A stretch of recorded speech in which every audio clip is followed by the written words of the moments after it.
பிரியமான தேவ ஜனமே, ஆண்டவராகிய இயேசு கிறிஸ்துவின் நாமத்தினால் உங்கள் ஒவ்வொருவரையும் வாழ்த்துகிறேன். இன்றைய தினத்திலும் நாம் தியானிக்கும்படியாக தெரிந்து கொள்ளப்பட்ட வேத வசனம் ஏசாயா 44 அதிகாரம் 24 வசனம்.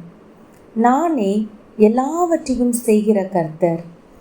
எவ்வளோ அழகாக இந்த வசனத்தில் சொல்லப்பட்டிருக்குன்னு பாருங்க. நானே எல்லாவற்றையும் செய்கிற கர்த்தர். எந்த மனுஷனாலையும் எல்லா காரியத்தையும் முழுவதுமாக செய்து முடிக்க முடியாது. ஒவ்வொருத்தருக்கும் ஒவ்வொரு திறமை இருக்கும்.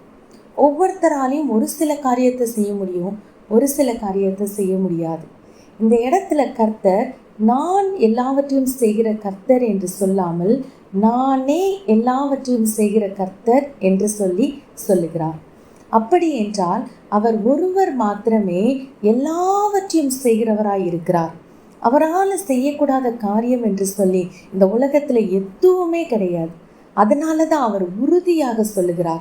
அவரே சொல்லுகிறார், அவருடைய வாயை திறந்து நம்மோடு கூட பேசுகிறார். நானே எல்லாவற்றையும் செய்கிற கர்த்தர் என்று சொல்லி கர்த்தர் நம்மோடு கூட பேசுகிறார். கர்த்தர் ஒரு இடத்துக்கு வந்துட்டார்னா அந்த இடத்துல கண்டிப்பாக காரியம் நடக்கும். அந்த இடத்துல காரியம் நடக்காமல் இருக்காது. அந்த இடத்துல குறைவு இருக்காது.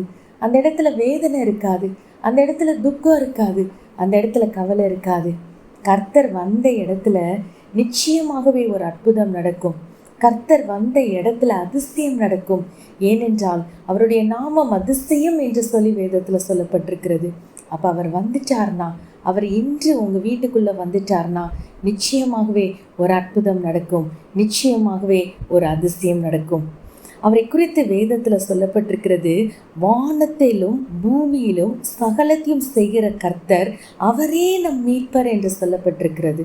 அவர் பூமியில் மாத்திரமல்ல, வானத்திலும் பூமியிலும் சகலத்தையும் செய்கிற கர்த்தராக இருக்கிறார். அவர் நம் மீட்பராக இருக்கிறார் என்று சொல்லி வேதத்தில் சொல்லப்பட்டிருக்கிறது. ஆண்டவராகிய இயேசு கிறிஸ்து இந்த உலகத்தில் வாழ்ந்த நாட்களில் அவர் செய்த முதலாவது அற்புதம் என்ன என்று சொல்லி நாம் பார்த்தோம் என்றால், அவர் கானா ஊரில் ஒரு கல்யாண வீட்டுக்கு போகிறார். அந்த விருந்து வீட்டில் திராட்சரசம் குறைவுபட்டது. அப்போ திராட்சரசம் குறைவுபட்டது என்று சொல்லி அவரிடத்தில் அந்த காரியத்தை கொண்டு வந்து சொன்ன பொழுது அவர் என்ன செய்கிறார்? வெறும் தண்ணீரை திராட்சரசமாக மாற்றுகிறார். அவர் திராட்சரசமாக மாற்றின அந்த தண்ணீர் மிகவும் ருசியாக இருந்தது. முந்தின திராட்சரசத்தை காட்டிலும் அவர் தண்ணீரை திராட்சரசமாய் மாற்றினார் அல்லவா? அந்த திராட்சரசம் மிகவும் ருசியாக இருந்தது என்று சொல்லி நாம் வேதத்தில் வாசிக்கிறோம். அப்போ அவர் பாருங்க, அவர் ஒரு விருந்து வீட்டுக்கு தான் போயிருக்காரு. அவர் விருந்து வீட்டுக்கு போன இடத்துல கூட அந்த இடத்துல ஒரு குறைவு வந்துருச்சுன்னு சொல்கிறாங்க. அதை அவரிடத்துல தெரியப்படுத்துகிறாங்க. அவரிடத்துல தெரியப்படுத்தின உடனே அந்த இடத்துல இருந்த அந்த குறைவை அவர் நிறைவாக்குகிறார். அவர் ஒரு அற்புதம் செய்கிறார். அவர் தண்ணீரை திராட்சரசமாக மாற்றுகிறார். அந்த தண்ணீர் ஒரு ருசியுள்ள ஒரு திராட்சரசமாக மாறினது என்று சொல்லி நாம் வேதத்தில் வாசிக்கிறோம். பாருங்க, ஒரு சாதாரண விருந்து வீட்டுக்கு போன பொழுது கூட கர்த்தர் அற்புதம் செய்திருந்தார் என்று சொன்னால், இன்றைக்கு நாம் கர்த்தரிடத்துல, கர்த்தாவே என் வாழ்க்கையில் ஒரு அற்புதம் செய்யுங்க என்று சொல்லி நாம் அற்புதத்திற்காக காத்திருக்கும் பொழுது, அற்புதம் செய்யுங்க ஆண்டவரே என்று சொல்லி நாம் அவரிடத்தில் கேட்கும் பொழுது அவர் நிச்சயமாகவே செய்வார். இயேசு வந்த வீட்டில் சந்தோஷம், இயேசு வந்த வீட்டில் குறைவில்லை, இயேசு வந்த வீட்டில் சமாதானம், இயேசு வந்த வீட்டில் மகிழ்ச்சி, இயேசு வந்த வீட்டில் துக்கம் இல்லை, இயேசு வந்த வீட்டில் துயரம் இல்லை.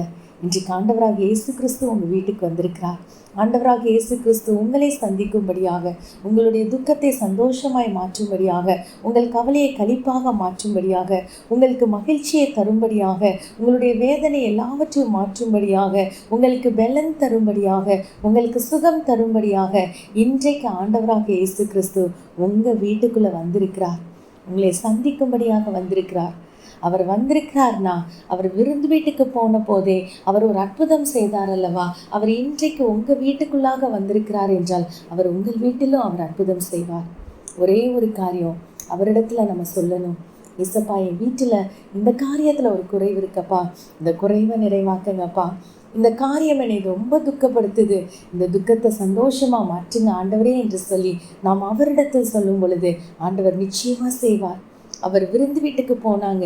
அவர்கிட்ட போய் சொன்னாங்க, திராட்சரசம் இல்லை, குறைவு பட்டுருச்சுன்னு சொல்லி அவர்கிட்ட சொன்ன பொழுது அவர் அந்த தண்ணீரை திராட்சரசமாக மாற்றி அந்த குறைவை நிறைவாக்கினது போல இன்றைக்கு ஆண்டவராக இயேசு கிறிஸ்து உங்கள் வீட்டுக்கு வந்திருக்கிறார்.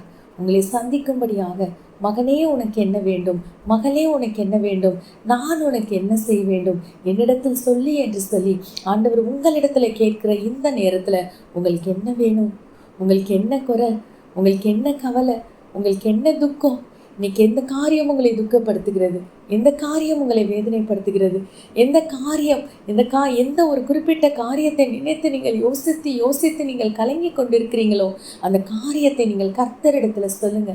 நீங்கள் கர்த்தருக்கு அதை தெரியப்படுத்தும் பொழுது கர்த்தர் நிச்சயமாகவே அந்த காரியத்தில் ஒரு அற்புதத்தை செய்வார். நாம் ஜெபிப்போமா? ஏசப்பா, இந்த நாள்லையும் கூட தகப்பனே, ஆண்டவரே, நீர் எங்களுக்காக எல்லாவற்றையும் செய்கிற கர்த்தர் என்பதை நாங்கள் அறிந்து கொண்டோம். தகப்பனே, இந்த நாளில் நீங்கள் எங்கள் வீட்டுக்கு வந்திருக்கிறீங்க ஏசப்பா. நாங்கள் விசுவாசிக்கிறோம் ராஜா. உம்மிடத்தில் எங்கள் காரியங்களை கொண்டு வருகிறோம். எங்கள் குடும்பத்தில் எந்தெந்த காரியமெல்லாம் எங்களை துக்கப்படுத்துகிறதோ, எந்தெந்த காரியமெல்லாம் எங்களை வேதனைப்படுத்துகிறதோ அதை உம்மிடத்தில் கொண்டு வருகிறோம் ராஜா. எங்கள் வீட்டில் நிறைய குறைவு இருக்கப்பா. இந்த குறையெல்லாம் நிறைவாகணும் ஏசப்பா. ஆண்டவரே, இந்த குறைவுகளை நிறைவாக்க எங்களால் முடியாது ஏசப்பா. நாங்கள் எவ்வளவோ பிரயாசப்படுகிறோம், எங்களால் முடியலை ராஜா. எங்கள் வீட்டில் நிறைய குறைவுகள் இருக்குது. எங்கள் வீட்டில் நிறைய குறைவுகள் இருக்கப்பா. தகப்பனே, கிருபையாய் மனமிறங்கும். இந்த குறைவுகள் நிறைவாகட்டும். எங்களுடைய பண பற்றாக்குறை எல்லாம் மாறட்டும். எங்கள் குடும்பத்தின் தேவைகள் எல்லாம் சந்திக்கப்படட்டும். ஒரு சம்பூர்ணமான ஆசீர்வாதம் எங்கள் குடும்பத்துக்குள்ள உண்டாகட்டும். எங்கள் குடும்பங்களில் இருக்கிற பலவீனங்கள் மாறட்டும். எங்கள் குடும்பங்களில் இருக்கிற சுகவீனங்கள் மாறட்டும் ராஜா. கர்த்தாவே, நாங்கள் கையிட்டு செய்கிற காரியங்களை வாய்க்க பண்ணுங்கப்பா. எத்தனையோ காரியங்கள் நாங்கள் கையிட்டு செய்கிறோம், வாய்க்காமல் இருக்கிறாச்சா. எங்களால் முடியலை தகப்பனே, உடைய கரத்தில் நாங்கள் கொண்டு வருகிறோம். நாங்கள் கையிட்டு செய்கிற காரியங்களை வாய்க்க பண்ணுங்கப்பா, வாய்க்க பண்ணுங்கப்பா. ஆசீர்வாதத்தை காணும்படி செய்யுங்கப்பா. நானே எல்லாவற்றையும் செய்கிற கர்த்தர் என்று சொல்லி எங்களுக்கு இந்த நாளில் நீர் வாக்கு பண்ணி இருக்கிறீர் அல்லவா? அந்த வார்த்தையின்படியாக எல்லாவற்றையும் எங்கள் வாழ்க்கையில் செய்யுங்கப்பா. எங்கள் துக்கத்தை மாற்றுங்கப்பா. எங்களுக்கு சந்தோஷம் கொடுங்கப்பா. எங்களுக்கு சமாதானத்தை கொடுங்கப்பா. இயேசு அந்த வீட்டில் சந்தோஷம் நாங்கள் இன்னைக்கு கேள்விப்பட்டோம். அப்பா, நீங்கள் எங்கள் வீட்டில் இந்த நாளில் வந்துட்டீங்க.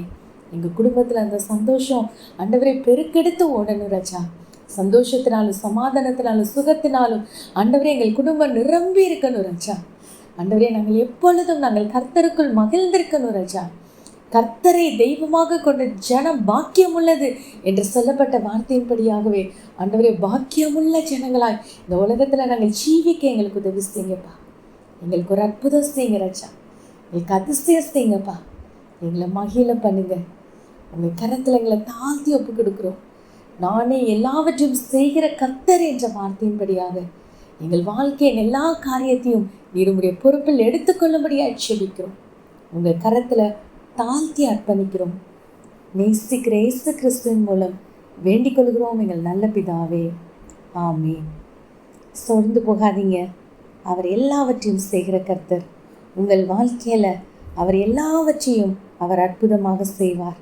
கானாவூர் கல்யாண வீட்டில் அற்புதம் செய்தது போல இன்றைக்கு உங்கள் வீட்டுக்குள்ள ஆண்டவராக இயேசு கிறிஸ்து வந்திருக்கிறார். உங்கள் வீட்டிலும் கர்த்தர் ஒரு அற்புதம் செய்வார்.